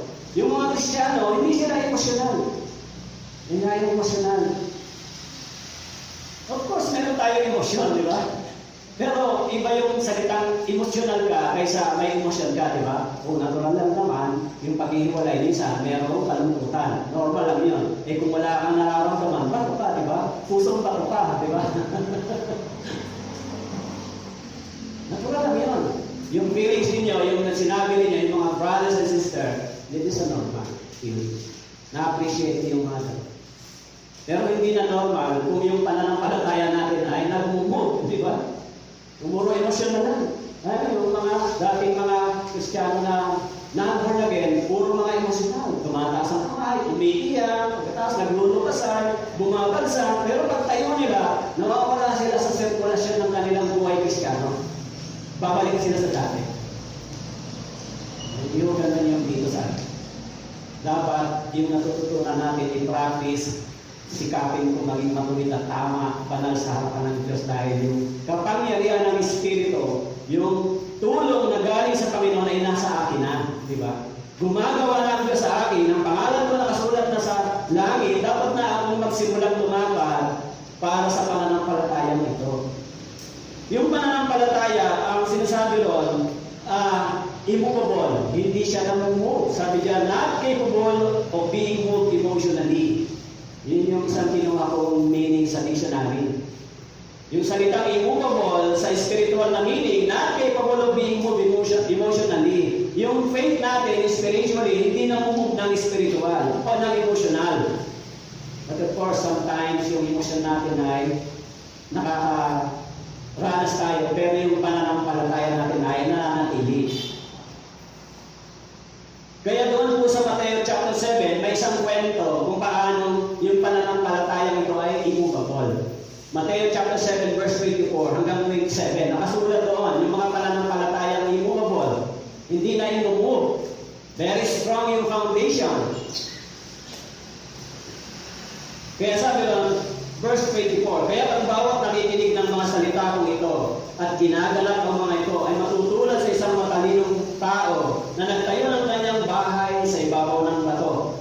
Verse 25, bumagsak ang ulan at dumating ang baha, umihip ang mga hangin at tinampas ang bahay na iyon, ngunit hindi yan bumagsak sapagkat itinayo sa ibabaw ng bato. Sino po yan? Yung mga ligtas na tao, kahit hampasin sila ng maraming trials, kahirapan, pagsubok, problema, yung pananampalataya nila ay hindi po nabubunot, hindi mo papol.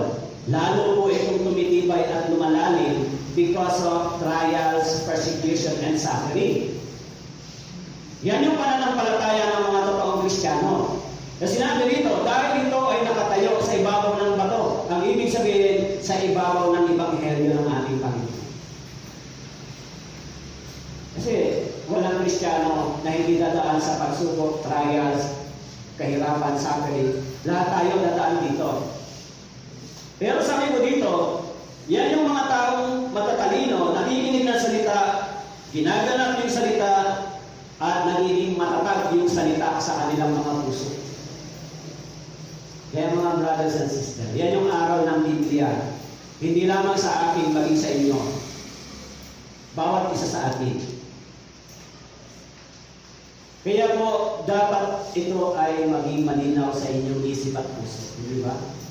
Okay, maging busy po kayo. Monday to Friday, Monday to Saturday. Pero huwag nyo kalimutan yung church. Mag-aaral kayo mabuti, pero pagdating para sa Panginoon, dapat nandyan kayo. Di ba? Huwag niyong sabihin, kasi ganito, pastor kung gano'n sabihin niyo sa Diyos, di ba? Ano sasabihin ng Panginoon? Kulang ba 7 days sa'yo? Minsan may mga ganito, di ba? Kasi ganito Alam niyo, nakakahiya yan sa Panginoon. Kahit ako minsan naisip ko na ayoko magkailan sa Diyos kasi lahat naman ng mga biyaya, binibigay na naman na sa atin, di ba? Kaya, nagpapasalamat ako sa Panginoon. Dito, 3 years ako, 4 years, salamat sa biyaya ng Diyos. Isang beses lang ako napunta sa ospital. Pero hindi naman ako na-confine. Ewan ko kung anong sakit yan, sa ano yata, tumaas yung aking, yung sa tiyan. Tumaas yata yung aking cholesterol.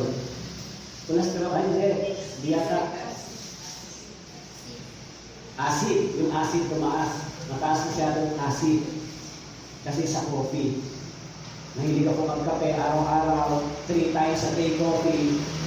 Bago matulog coffee, pag-gising coffee, kaya ang tingin niya sa akin ni Sister Lottie mukhang kape.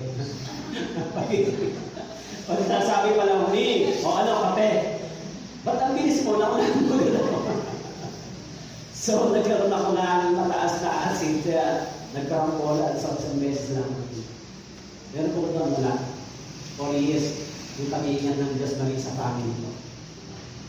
Ibig sabihin, yung pananampalataya natin, gumagawa ang Diyos sa atin, so nananatili, iniingatan tayo ng Diyos. Pero sa verse 26, yung kabaligtaran ng verse 24 and 25, ang bawat nakikinig sa mga salita ko ito, at hindi ginaganap ang mga ito, ay matutulad sa isang taong ano po, hangal, nagtayo ng kanyang bahay sa buhanginan.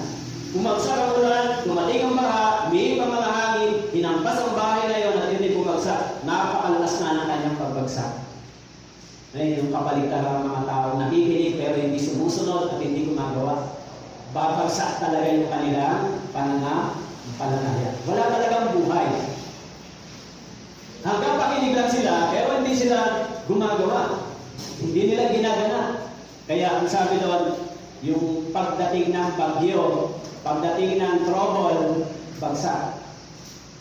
Yung pundasyon nila hindi nakatayo sa ibabaw ng bato. Kaya yung pananampalataya nila ay movable, namumove. Yung mga emosyonal nila, madali lang natatangay.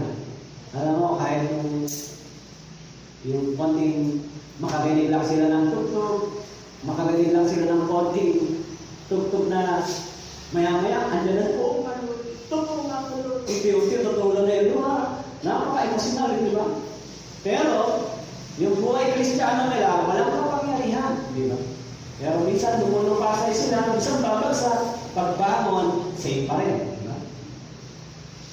Kaya hindi po yan ang itinuturo ng Biblia sa isang born-again church. Ang itinuturo ng Biblia ay simple lang. Pag binasa mo yung Biblia sa pagsisimula ng iglesia, pangangaral ng Ebanghelyo ay naging kapangyarihan sa kanila upang mabago yung pamumuhay nila, maging tama yung pagkakilala nila sa Diyos, at magkaroon sila ng pagkakataon makapaglingkod sa loob ng iglesia. Yun lang. Wala kang mababasa na mga nagtataas ng kamay, nililihan, umapagsak, nangingisay. Merong nangingisay sa Biblia, pero yung mga naposes ng masamang espiritu. Pero tingnan ko ngayon yung session dito. So dito sa atin, mas lagi natin ina-emphasis, binibigyan natin emphasize, binibigyan natin ng laging linaw, mga brothers and sisters, yung before and after, di ba?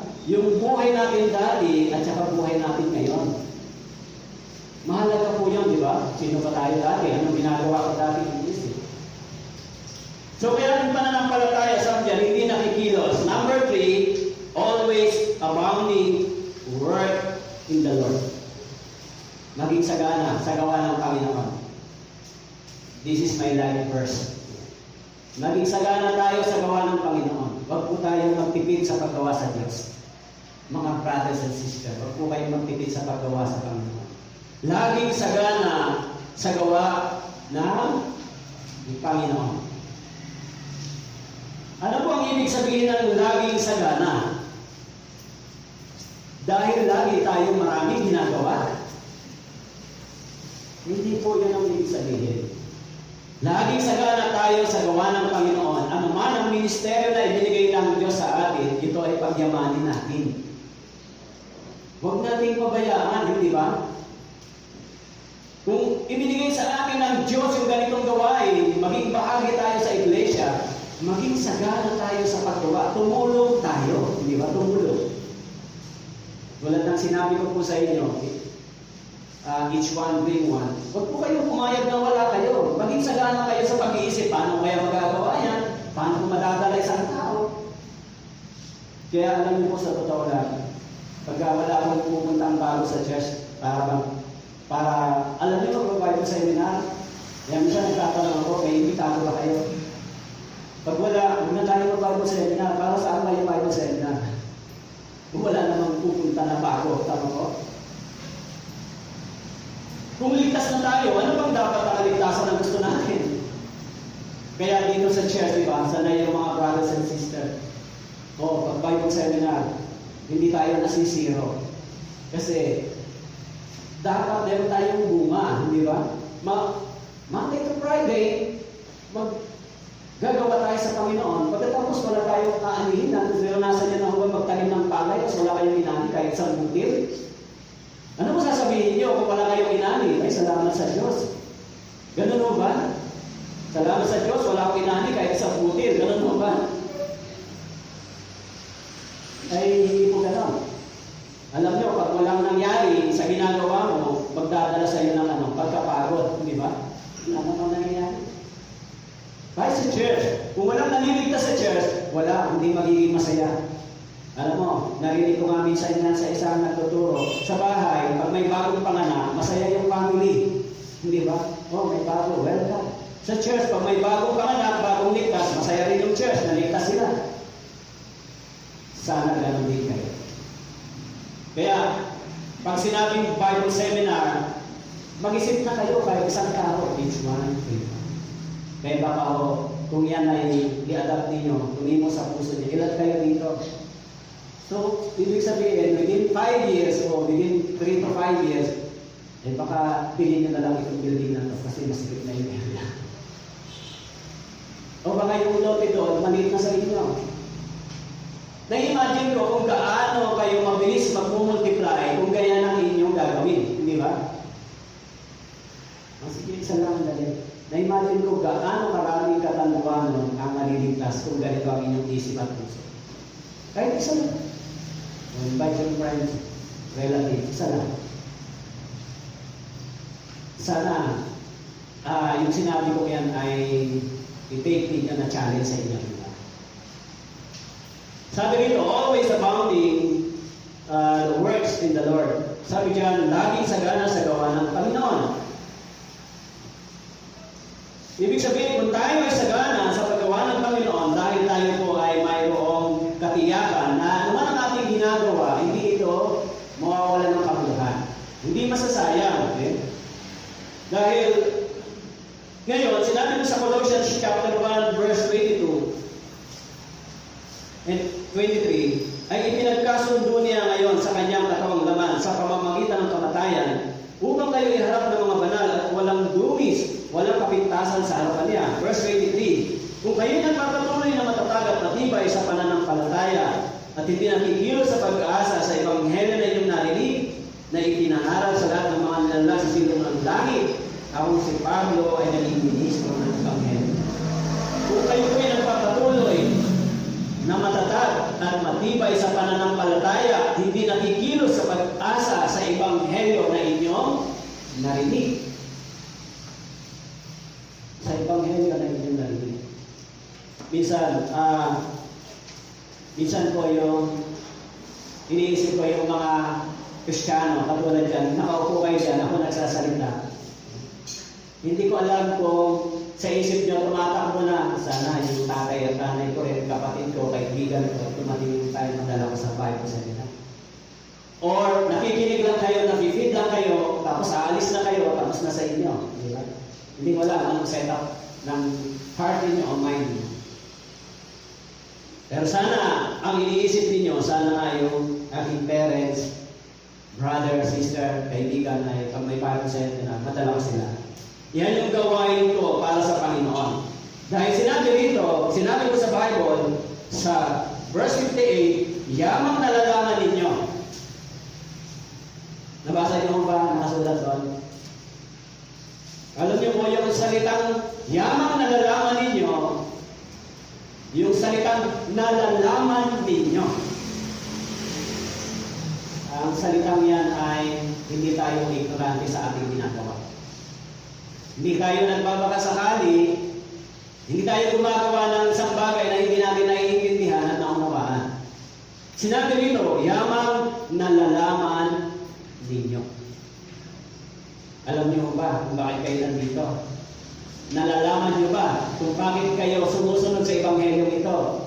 Nalalaman niyo ba kung bakit kayo naniniwala sa ebanghelyo ito? Nalalaman niyo po ba? Or kayo ay magsimba nga ako kasi Sunday naman ngayon. Sabi ni Paul, yamang nalalaman niyo. Alam niyo po, tinignan ko yung ilang meaning ng salita ito. Knowing, ang ibig sabihin, to perceive with the eyes, to perceive by any of the senses, to perceive or notice or discern or discover the spiritual things. Alam ko kung anong meaning ng ganitong bagay. Alam ko kung bakit ako napunta dito. Malinaw sa inyo, malinaw sa atin, hindi tayo hinakit ng magandang pananalita. Sinabi ni Paul sa 1 Corinthians chapter 2, yung kapangyarihan ng ebanghelyong ito, yung kapangyarihan ng Espiritu ng Diyos na siyang pumilos sa atin, ang siyang umakit sa atin kung bakit tayo nagpapatuloy sa pananampalataya. Kaya sinabi ni Paul, nalalaman ninyo, in 1 Corinthians chapter 2 verse 14, but the natural man does not receive the things of the Spirit of God, for they are foolishness to him, nor can he know them, because they are spiritually discerned. Sinabi ko rito, but the natural man does not receive. Natural man, it means the unsaved people. Non-born again, they will not discern, hindi nila nabidiscern, hindi nila nalalaman, hindi nila nanonotice, ano ba yung mga spiritual na bagay na sinasabi ng Biblia sa akin. Pero sinabi ni Paul, nalalaman ninyo na hindi walang kabuluhan ang inyong gawa para sa Panginoon. Minsan yung mga matatanda na dito, yung mga may edad na, ako rin naman ang matanda na rin, pero mas matanda sa akin, di ba? Yung mga medyo may edad na po kayo, saan pa po ilalaan yung panahon niyo? Hindi kayo mag-a-active sa church, hindi kayo magiging sensitibo sa spiritual na bagay, tapos malapit na kayong bumalik sa Panginoon. So pagkarap nyo sa Diyos, ano sasabihin ng Panginoon sa inyo? Ano sasabihin nyo? Nare-report ko rin.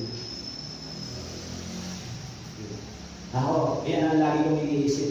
Magputirahin yung buho ko, yung edad ko. So, iniisip ko, pinaghahandaan ko yung pagtayo ko pagharap sa Panginoon. Bagamat hindi ko kayang gawin yung ginawa ni Pablo na mga mahusay na mga Kristiyano na nangaral, hindi ko kaya gawin, but kailangan kong gawin yung makakaya ko para dumating yung panahon, hindi ako natatakot umarap sa Diyos ng sasabihin ng Panginoon. O yung mga may mga edad na po dito, na kaya niyong gumawa pero hindi kayo gumagawa, sabihin niyo, born again po kayo. Hahanap kayo sa Diyos, ano po ang sasabihin ng Panginoon? Meron po bang pagsusulit ang mga Kristiyano? Nakasulat na. O nasaan na yung bunga? Di ba? Nasaan na yung bunga? Hindi lang naman yan sa kanila, kundi sa ating lahat, di ba? O, nasaan yung kapalit yung bunga? Yung mga iba rito, na mga bata pang Kristiyano, nakikita ko yung kasipagan nila, kasikasigan nila, okay. Sa ganung bagay, mag-iipon tayo ng maraming kayamanan sa langit. O pagharap nyo sa Diyos, hahanapin ang Diyos yung bunga, nandun naman nakasulat.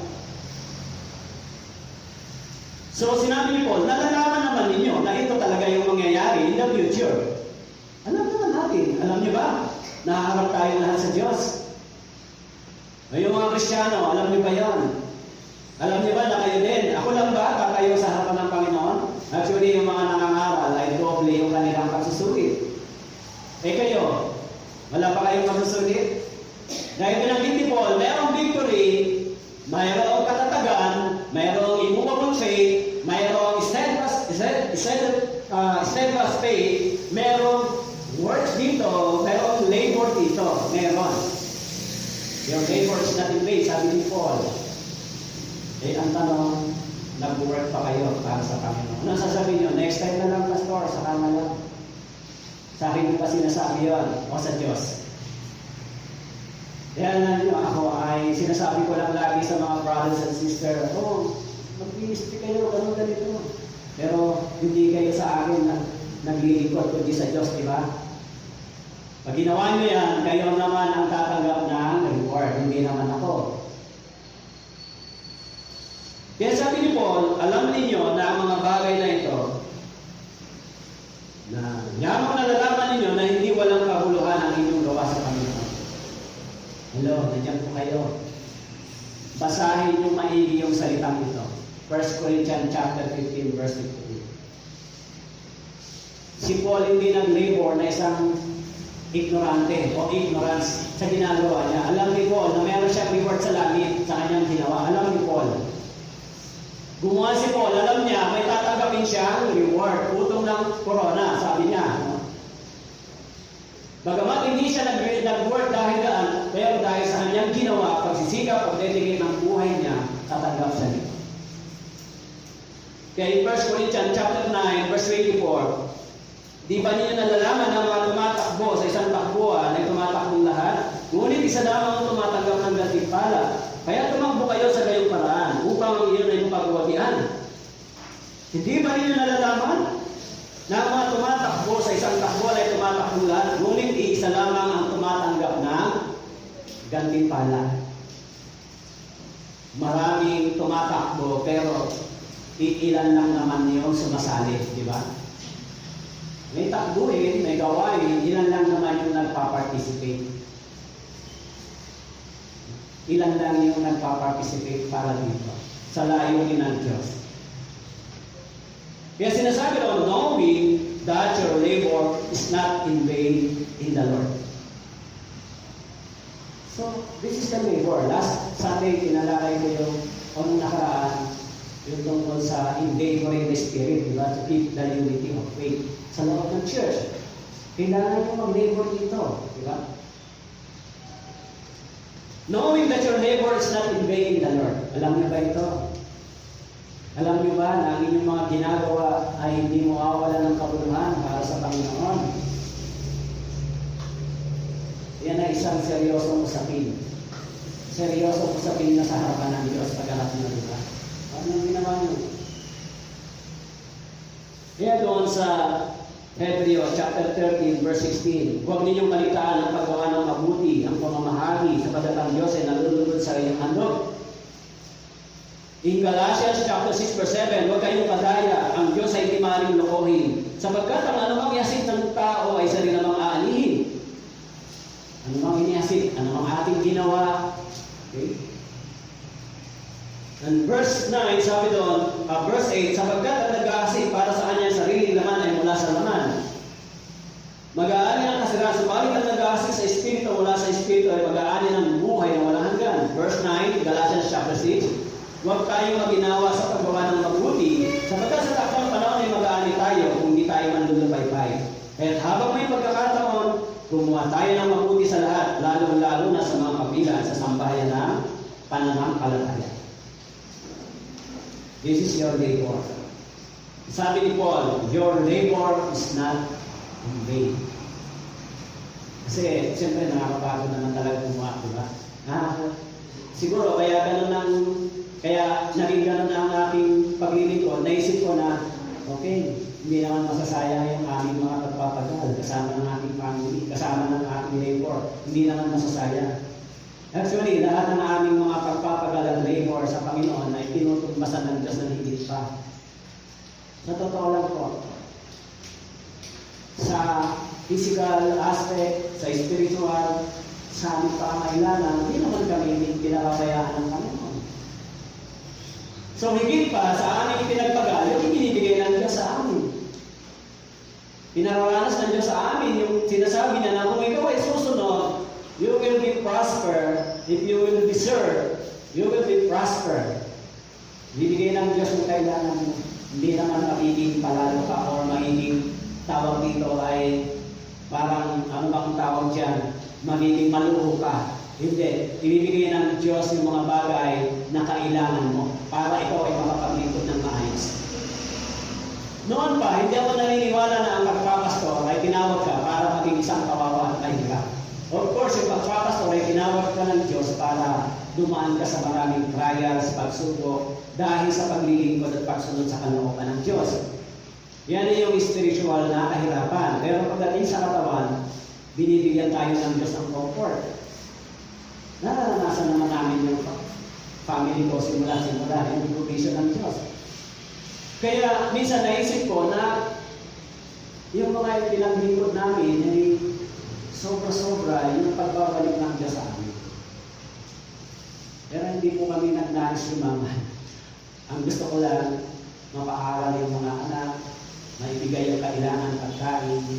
Hindi ka lang aawain ng asawa mo pag humingi ng budget. Yung budget, pamalik. Siyempre, sila bahala doon. O bahala ka dyan. Ito pamalik, bahala ka sa bahay, pagkain. Ganun lang yung buhay na masaya sa Panginoon. Kaya, natupad naman yung sinihingi ko sa Diyos na, Panginoon, ito lang naman ang gusto. Pinaharap ko lang ng mga pagturo na mas maayos kasi nga nakita ko malaking pananagutan ng mga nagtuturo ng salita ng Diyos. Kaya, sinasabi dito, hindi mawawala ng kabuluhan yung lahat ng ating mga pagpapatay. Sa conclusion sa verse 58, sinasabi ni Paul, kaya mga kapatid kong minamahal, kayo'y magiging matatag, hindi nakikilos na laging sagana sa gawa ng Panginoon, yamang nalalaman ninyo na hindi walang kabuluhan ang inyong gawa sa Panginoon. Yan yung sinasabi ng Biblia sa akin. Sa akin, yan yung niyakap kong life verse. Kaya, sabi ko sa Panginoon, sikapin gumawa hanggat kaya. Sana kayo din. Sikapin yung gumawa hanggat kaya nyo. Para sa Panginoon, o para sa tao. Mag-invest kayo sa Panginoon, sa Ebanghelyo. Tumulong kayo sa church. Gawin na ninyo yung makakaya ninyo kasi nandito na tayo sa huling panahon. Huwag na natin sayangin yung makakaya. Kaya, yung topic natin, yung abounding in the words of the Lord. Abounding in the word of the Lord. Maging masagana tayo sa paggawa para sa Panginoon.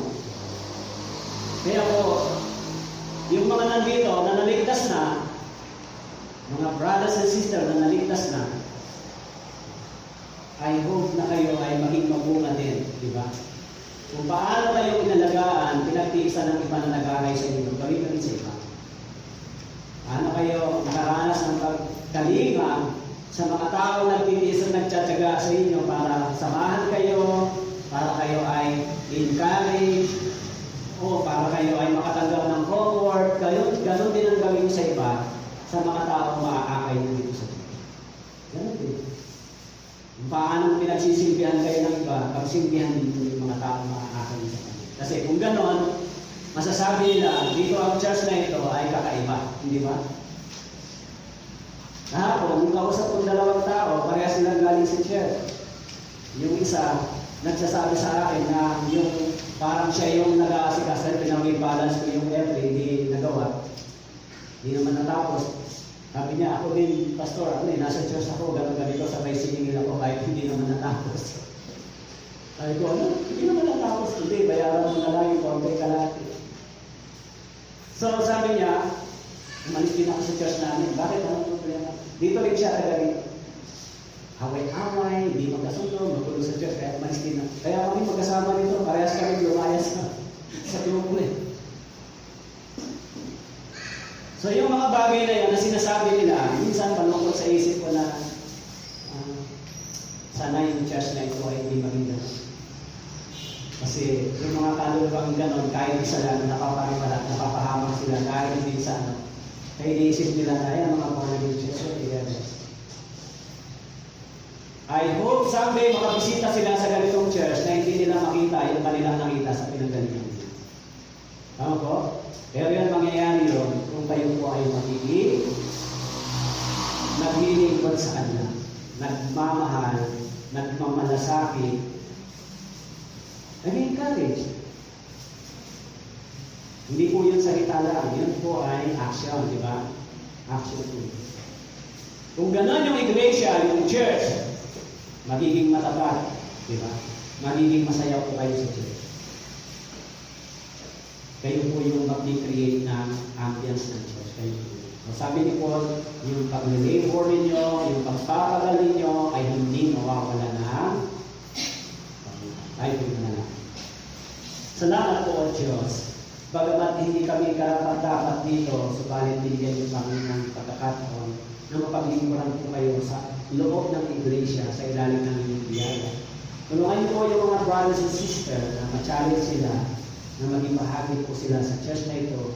Mahalin nila yung church na ito at kanilang ingatan, proteksyon ng Panginoon na magkaisa sa loob ng Panginoon. Tulungan niyo po sila. Pagpalain niyo po ang iglesia nito. Ito po ang dalangin sa pangalan ng Jesus.